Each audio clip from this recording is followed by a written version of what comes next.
There's still a bunch of questions centering around the New Orleans Saints this offseason, and the perfect place to find answers is right here in Indianapolis at the NFL Combine. We got all that and a little bit of lagniappe for you on today's episode of Locked On Saints.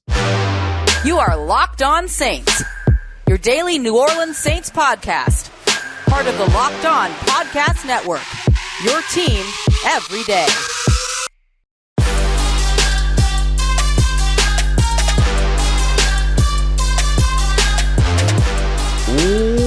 What is good, Who Dat Nation and Who Dat family? I'm your host, Ross Jackson, New Orleans native, your New Orleans Saints expert, and of course, your credentialed member of the media covering those New Orleans Saints.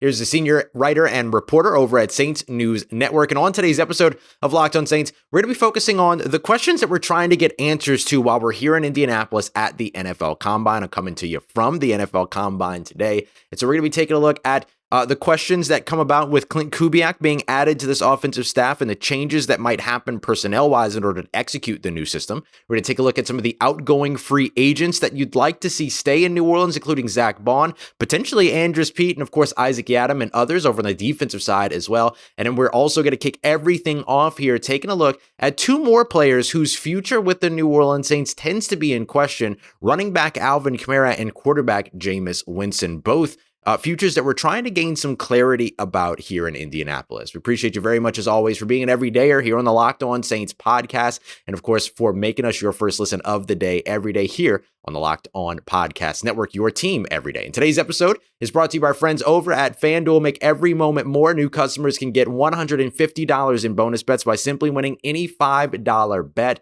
Visit FanDuel.com/lockedon to get started. Look, in my opinion, the New Orleans Saints should find a way to keep Jamus Winston in New Orleans if it makes sense for both parties. And that right there, that if might be the deciding factor, way more than any, victory formation that wasn't, way more than any Jamal Williams touchdown that wasn't called, way more than any defiant act, quote unquote, all of these other things that end up, being these major talking points when it comes to Jamus Winston. The fact of the matter is, the Saints might not have the right opportunity for Jamus Winston. And look, you've seen Jamus. I've spoken with Jamus and people around Jamus, the HBCU Legacy Bowl and all these other things. Jamus loves the city of New Orleans. He loves playing for the New Orleans Saints. He loves his teammates, all of that. But sometimes that's not enough. In case you missed it, Kyle Mosley over at Saints News Network had a one-on-one conversation with Jamus Winston where Jamus talked a lot about how much he loved the team, loved the city, all those other things. But he wants to be a starter in the NFL, and who could blame him? Every quarterback should have that mentality. I want to be a starter in the NFL at quarterback. And so he's going to go, I imagine, try to find that opportunity. So if you add together the fact that he wants that opportunity, the fact that the Saints don't have that opportunity to offer him with their starting quarterback firmly entrenched already in the roster in Derek Carr, with the way that his contract kind of breaks out, I think that there's some ridiculous amount of money that becomes guaranteed if he's not off the roster at a certain point based on some of the things and sort of changes that they made on his contract earlier on in the offseason before they even really got to the offseason and all that. And then just simply, look, diminishing time, right? Like you only have a shelf life of tiny amount of time in the NFL. All of those things before you even get to should he have snapped the ball and handed it off or not? And your answer's kind of already there. The biggest thing will be, is there a starting role or opportunity available to him out there that he can go and get? You know that there are going to be teams like the Washington Commanders, the Pittsburgh Steelers, the New York Jets, potentially even the New York Giants and others, the Atlanta Falcons. Like all these guys are going to be looking for quarterbacks this year in this offseason. But the fact of the matter is that there's a lot of quarterbacks to go around between the NFL draft and Justin Fields potentially being on the move and all these other things.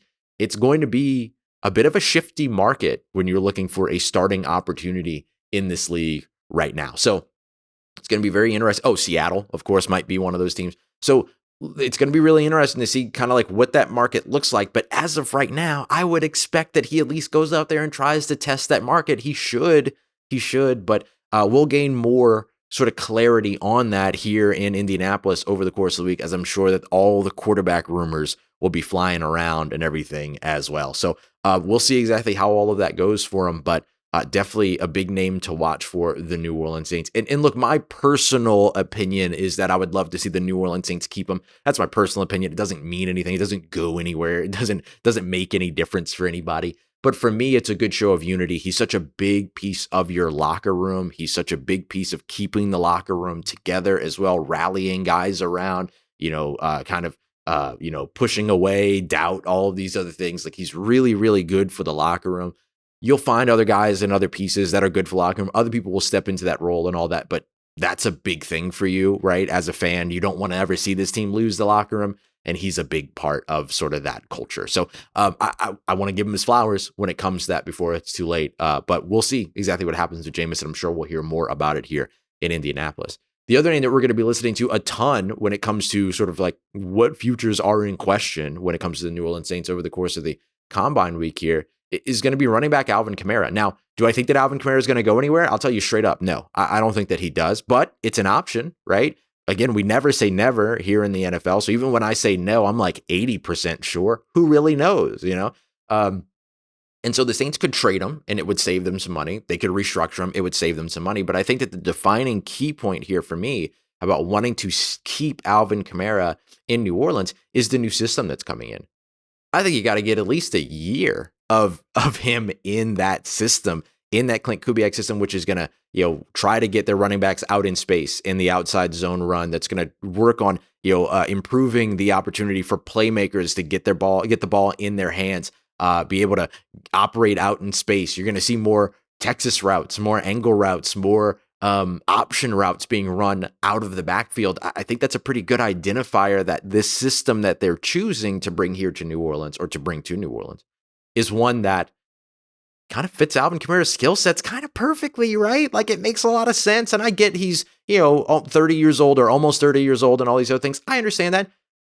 But give him 1 year in the system and then make a decision on him for next year. I wouldn't rush into trying to make a decision on him right now. This is a guy that wants to be a lifer here in New Orleans, in New Orleans. He wants to be just like Cam Jordan was. He told me that during training camp last year. It's on video. Like, all of it's there. Like, he wants to be in New Orleans. And I think that there's a lot of people that start those rumors about like, oh, well, he doesn't want to be in New Orleans anymore, blah, blah, blah. Like, those rumors always get started all the time, and none of them make any sense. And that's just not what the situation is. And so I think you look at Alvin, who was at the Saints training facility during the HBCU Combine. He was out there like taking pictures of people, like it's all over social media and everything. So like, I just don't see Alvin Kamara going anywhere. And the other thing that I look at too is the hiring of Derek Foster as the new running backs coach for New Orleans. He's a guy that worked with Austin Eckler over the course of the past 3 years. A legitimate dual threat back. The only legitimate dual threat back that the Saints have on their roster right now is Alvin Kamara. Kendre Miller's proving that he can be that, but he still has to prove it. And then, Jamal Williams in the organization, at least, is seen as a little bit more of the between the tackles runner. So unlike Jameis, where you can like the city, you can like the team, you can like the roster, you can like the locker room, but that doesn't mean you have to like the situation, which is kind of where Jameis is. There's no path forward to a starting role here in New Orleans. I keep saying here in New Orleans out of habit. I'm in Indianapolis. For Alvin, it's like the opposite case entirely. Like, you love the team, you love the city, you love the roster, you love the teammates, and you kind of love the situation you're going to be in 2024. So I don't think that he goes anywhere, but certainly we'll get more information here in Indianapolis as things continue on here at the NFL Combine. Coming up next, let's take a look at players that are the outgoing free agents that should stay, could go. We're going to break all of that down, starting, of course, with Zach Bond. New Orleans Saints found something really, really special in him last year. Are they going to be able to keep him around and be able to capitalize on it for another season? We got that coming up for you as we continue on with today's episode of Locked On Saints, part of the Locked On Podcast Network, your team every day. Today's episode of Locked On Saints is brought to you by our friends at FanDuel, America's #1 sportsbook. And right now, you can shoot your shot over at Locked On's official sports betting partner. As the NBA season continues to pick up, continues to get rolling, there is no end to all the cool things that you can find over on FanDuel, whether you're looking for money lines, you're looking for player props, you want to stack together parlays, whatever it is that you're looking for, you're going to be able to find it over at FanDuel today. They've even got NFL draft props as well. Who's going to be the first overall pick, second overall pick, third overall pick? Who's going to draft JJ McCarthy? All of these other cool things. So go and check them out today. And of course, right now, new customers You get $150 in bonus bets by simply winning any $5 bet. You put $5 down on a heavy favorite, you win a little bit, but then you also get $150 if that bet wins. The deal is just doesn't get any better than that. Then you can check out more stuff like quick bets, live same game parlays, exclusive props, and much more. So head over to FanDuel.com/lockedon to get started today. FanDuel, official sportsbook partner of the NBA. This show is sponsored by BetterHelp. BetterHelp Therapy Online has been a lifesaver for me. There's no other way to cut it, especially during like the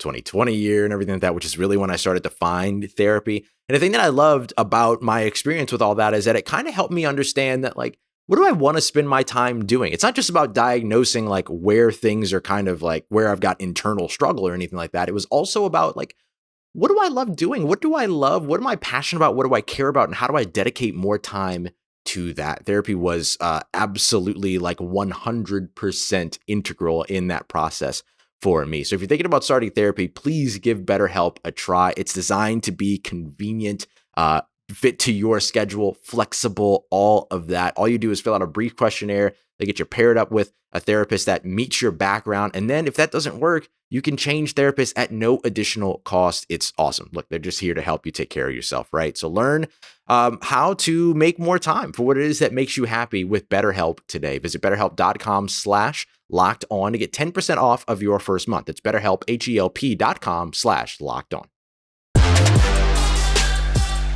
All right, family. The New Orleans Saints don't have a ton of big name free agents on their way out, but boy, they have some of those free agents that you definitely don't want to see leave. We appreciate you very much for being here for another episode of Locked On Saints and for making us your first listen of the day every day. Don't forget to go and check out that Locked On Sports Today 24/7 national sports stream, the first of its kind over on YouTube. It's a great way actually right now during NFL Combine Week to keep up with all of our national shows that are covering the Combine all throughout the week. Be sure you go check them out. Locked On Sports Today. You can find it on YouTube. Subscribe so you can take part in that first ever national sports 24/7 YouTube stream. So look, I think that the New Orleans Saints have some free agents that they can't let get out of the building. And listen, there are guys that are effectively free agents like Michael Thomas that could factor into that, but don't really factor into it for me.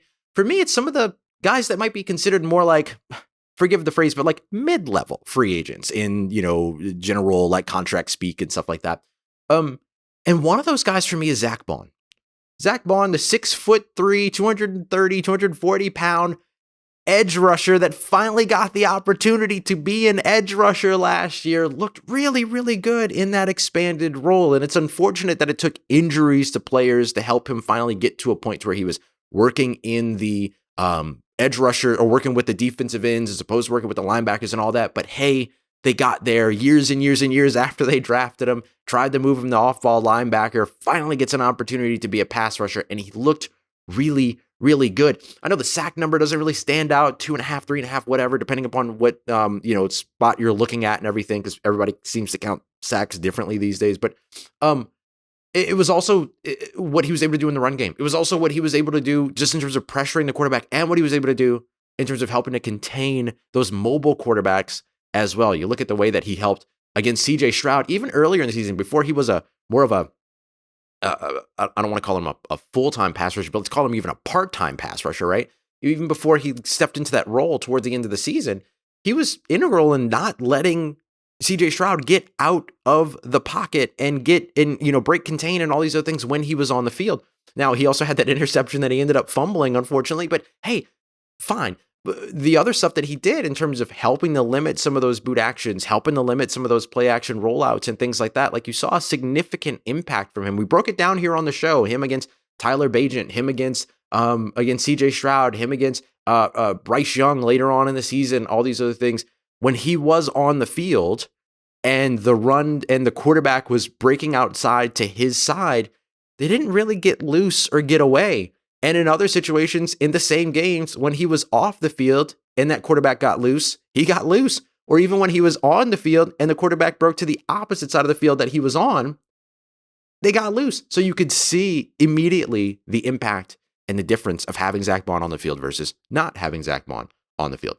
And look, the other angle to all of this is, okay, well, if the Saints aren't able to retain Zack Baun because he goes and he gets a contract from, a team that is definitely going to use him as a pass rusher, like a Philadelphia Eagles or something like that, right? They moving on from or Hassan Reddick is, that they gave him opportunity to talk trade or something like that. And then so now you have, kind of that same mold in the same place that turned Hassan Reddick into, a pass rushing, legend almost in Philadelphia after he left a spot where it wasn't using him appropriately. So could Zach Bond end up in a place that uses him more appropriately and all that? So if that happens, the Saints can still capitalize on this, right? They can still accept the knowledge that they received from finally utilizing Zach Bond as a pass rusher and go out there and find a more athletic speed rusher. And you could find that in the draft in the first round, guys like Dallas Turner. You can find that later on in the draft as well. Muhammad Kamara out of Colorado State University. You can find that in free agency with a Leonard Floyd as a veteran, like rotational specific, pass rusher role kind of a guy, all those things. Like there's spaces and places to find that, even if it's not with Zach Bond. But I would like to see them find that success with Zach Bond and allow Zach Bond to be able to prove to everybody in New Orleans who kind of looked at him as a bust and all this other stuff, even though we all knew that he was playing out of position effectively, to be able to come back to New Orleans and say, here's what I wanted to bring to you from the very beginning, and kind of like set the record straight for himself. It's a cool little redemption story. Not little, it'd be a cool redemption story nonetheless. Another guy I'd like to see the New Orleans Saints bring back is Isaac Yiadom. We'll see what happens with Marshon Lattimore. If you want more details on that, we broke down the possibilities around it in yesterday's episode, or the day before yesterday's episode, actually. And so for this one, like the way that I kind of look at all this, regardless of what's going to happen with Marshon Lattimore, like Isaac Yiadom is a great fit for your system. You've been dealing with injuries at the position one way or another, whether they're injury prone type injuries or whether they're just these sort of like strange one-off type injuries like lacerated kidneys and stuff like that, like what Marshon has dealt with over the course of the past couple of years. So getting a guy like Ike Yiadom back would make a ton of sense for the New Orleans Saints because of what he can provide to you as depth, what he can provide to you as a special teams core guy as well, and what he could provide to you as a potential starter if you do make the wild decision to move on from Marshon Lattimore, which again, for the record, I don't think they should do. But Isaac Yiadom is a guy that maybe helps you make that decision, because when he was with New York, with Denver, all the places that he had been before, he didn't look like what he looks like in Dennis Allen's system with Joe Woods, with Marcus Robertson, and they love him because he plays with so much technique. Everything that he does is technique driven. And that is something that as a coach, you look at it, you go, good, I can coach that. I can fix that. I can help you when you step out or when you have, something doesn't go your way. You're making an adjustment to the technique. You're not trying to make adjustment to like raw talent and things like that. So it's a coach's dream. And I think that that's the type of guy that the New Orleans Saints would benefit from still having here in New Orleans. Another interesting one, he's not an outgoing free agent, but what's the future of Marcus May? And what does that mean for guys like Jonathan Abram as well as Lonnie Johnson? Both of those guys are on their way out on coming off of 1-year deals with the team and everything like that. And both of them probably would like to be back. They like working with Marcus Robertson. They like working with DA. They like working with Joe Woods. And so getting an opportunity to come back for those two guys could actually start or be signified by the decision that the Saints make at safety beforehand with Marcus May. Marcus May has not been the guy that they thought he was going to be when they signed him a couple years ago. He wasn't the guy. He hasn't been the guy that I thought he was going to be either. And I was high on that signing because when you looked at everything around the NFL or around the statistics and the tape and everything like that, him and Marcus Williams were like 1-to-1. Like they were producing at the same high levels, forcing completion percentage, all that other kind of stuff, and played a similar game. I thought he'd be a great fit, but things just haven't worked. And he's been a guy that hasn't been able to stay on the field because of injuries that aren't these like crazy one-off injuries. They're just these like weird injuries that he has and things like that. So with that, the suspension at the beginning of last season, all that, you just really got an opportunity to see other talent. And between Jonathan Abram, Lonnie Johnson Jr., who could potentially return, and then Jordan Howden, who I only haven't brought up because he's not an outgoing free agent and he's not at risk of going, like he's on the roster. Him and Tyrann Mathieu aren't going anywhere. And so it's really those other veteran guys that could potentially see the door swing wide open for them to return to New Orleans if they want to, if the Saints move on from Marcus May. Finally, Andrus Peat. Andrus Peat's the one I think you got to let go. I think a lot of people, I've seen a lot of folks talk about like keeping him around and all the other stuff. I get it. I understand he played a fantastic year at left tackle. It was one of his healthiest seasons last year, all of that. I completely get it. My concern there is that do you want to invest left tackle money in a 30-year-old left tackle? I don't know if you want to do that. I think you want to continue to develop the young guy that you have that I think was given up on a little bit too quickly in Trevor Penning, and then maybe even invest in new talent at the position. I think you let Andrews Pete go and find his left tackle money somewhere else, or at least you give an opportunity to find what he can get and then maybe return on a smaller deal. But I don't think that you rush to extend him unless you're able to do it at a cost that makes sense. That's just the really tricky part for me is, can you make the cost make sense? Because you're going to have to pay him left tackle money. You ain't paying him interior offensive line money anymore unless you let him go to find left tackle money. If he doesn't find left tackle money, then he can come back to you for interior money. But if he wants left tackle money, you got to let him test the market first before you shell out that kind of money for that age of a player with all of the injury history that he does have, even though he just played a very healthy season in 2023. I would understand the caution around that, especially considering the talent in this year's draft at the tackle position. Coming up next, we're going to wrap up by taking a look at what we're hoping to learn this week about Klint Kubiak, the offense, and what changes will need to be made on the roster in order to execute that offense. We got that coming up for you as we continue on and wrap up today's episode of Locked On Saints, part of Locked On Podcast Network, your team every day. This episode is brought to you by our friends at eBay Motors. Passion, drive, patience, whatever it is that brings home that winning trophy is also a thing that will help you keep your ride or die alive. eBay Motors has everything that you need to make sure that your vehicle can level up to peak performance, from superchargers to LED headlights to roof racks, exhaust kits, and much more. Whatever it is that you're looking for, you're going to be able to find it over at eBay Motors because they've got you covered with over 122 million parts to help your number one ride or die stay alive. You're going to be able to find everything that you need. And with eBay's guaranteed fit, it's all guaranteed to fit the first time, every time, or your money back. Because with eBay Motors, you're burning rubber, not cash. So everything that you need at the prices that you want, you can turn your car into your MVP and bring home that W. Keep your ride or die alive today at ebaymotors.com. Eligible items only. Exclusions apply. eBay guarantee fit available only to U.S. customers.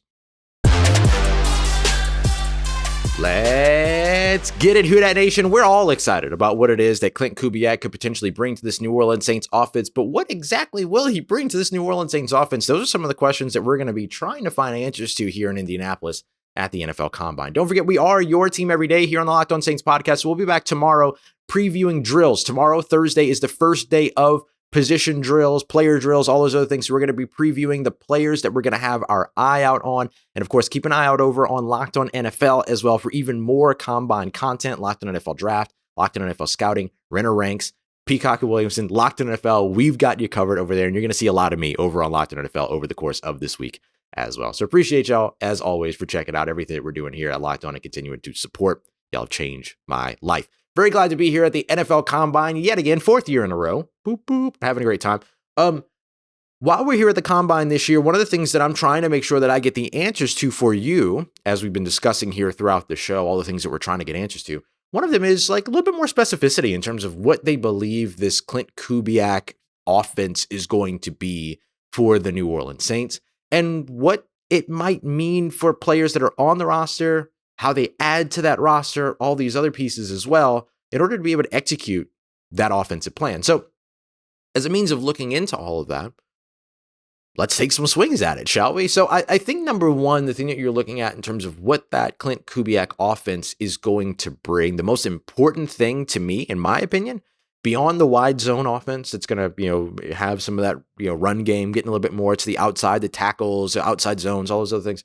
Beyond the motion, beyond the play action, beyond all of those things, which are 100% valid and things that you want to see this offense get better at, the other thing that I think you're going to be looking at is tempo.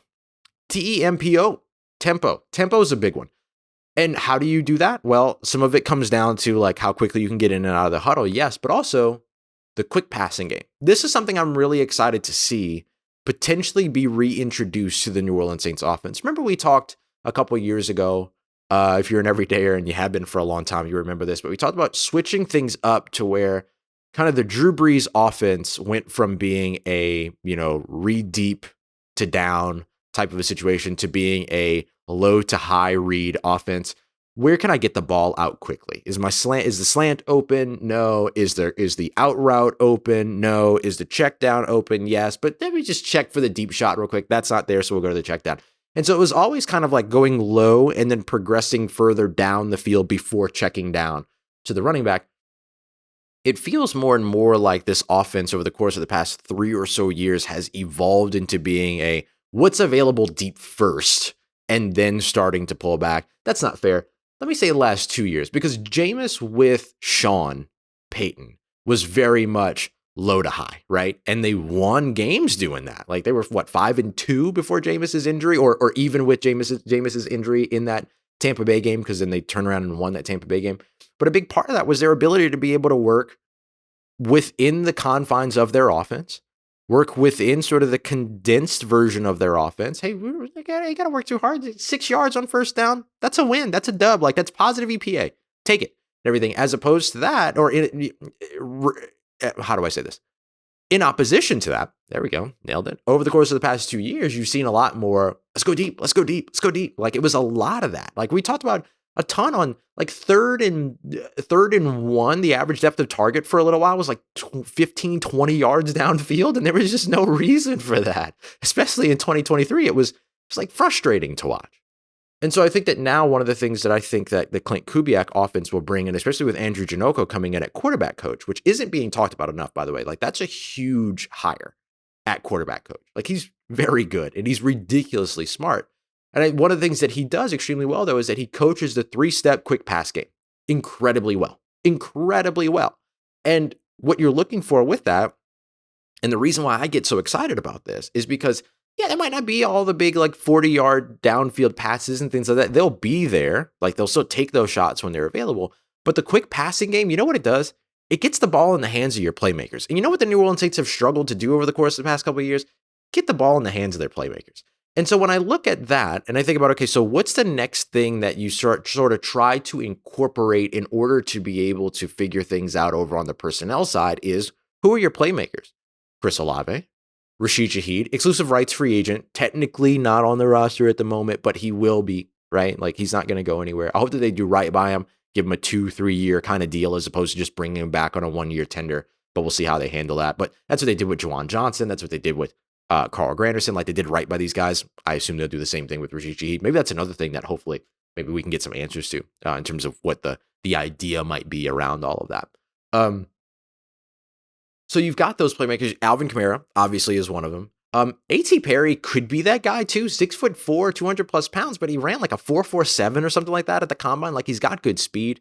He's not the most elusive guy, but you know who is and doesn't get a lot of credit for it? Juwan Johnson, right? Like Juwan Johnson is a yards after catch dude. More than people expect that he is. And some of it now is because he's like bulked up to being like huge. And so he can run through tacklers and make life hard for, safeties trying to bring him down and DBs trying to bring him down and all of this stuff. But I do think that you're still trying to add those playmakers. And there's some of those playmakers that are going to be on full display here at the NFL Scouting Combine, right? Malachi Corley is like at the top of the list for me, the Western Kentucky University wide receiver that is, kind of consistently receiving that tag of the next Deebo Samuel. Like I would take him at 45, depending upon how he tests, depending upon, and when I talk about tests, by the way, I don't just mean, what's his 40 time and what's his vertical and all these other things. I'm not really worried about that. My big thing is how does he interview?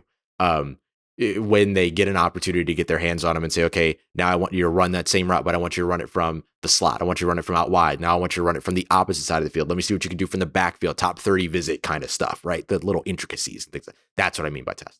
So where do you find those guys? Can you find them in free agency as well? Does Hunter Renfrow hit free agency? Probably. And could he end up in New Orleans? Probably. And so he might not be one of those guys that's this big breakaway playmaker for you. However, if you need somebody to go out there and get you 6 yards on a slant from the slot, Hunter Renfrow is your guy, or a pivot route from the slot or whatever it is that you want him to run. Think about what it was that the Saints wanted to get out of Jarvis Landry and got out of Jarvis Landry when he wasn't dealing with injury. Can you have a guy like Hunter Renfrow come in and be that dude for you? And so that's one of those things. So that's what I mean by like, where do you find the opportunities to adjust the personnel to better fit what the new offensive system is going to be? And the offensive line, of course, is a big part of that conversation as well. making sure you've got the athleticism there, making sure you've got the health there, the depth there as well. Even if you end up being set on your starters earlier, sooner rather than later, you still want to build out your depth and all those kinds of things too. So I would expect to see that part of it all continue. And then who's like the backup quarterback? Like if Jameis leaves, who's the guy that they like Sam Darnold? Like, is he the guy that comes in to help to translate the system? I'm all about that. I just don't want to see him on the field. You know what I mean? But if you get the opportunity to have him there to help you translate the system, sure. Or maybe you find somebody from, formerly from, Minnesota or something like that from Klint Kubiak's days at that point. So could be some interesting ways to go about it all. But I'm very, very, very intrigued about what we pick up here in Indianapolis when it comes to the players that could be on their way out, players that could be staying, and then, of course, Klint Kubiak, his system, and how it impacts the roster as well. We appreciate you very much, as always, making Locked On Saints your first listen of the day every day. Make sure you go and check out Locked On Pelicans, Locked On LSU to pick up more about what's going on here at Locked On Louisiana. We appreciate you very much for making us a part of your day, part of your routine, for saying yes to me and the show. As always, if you see me, please say hi. And if you need anything else around your New Orleans Saints in between these episodes, make sure you follow me on your favorite social media at Ross Jackson, NOLA. Hit me up. Let me know how the family's doing. Let me know how you're living. Let me know how your mom and them. And trust Who Dat Nation, I'll holla at you.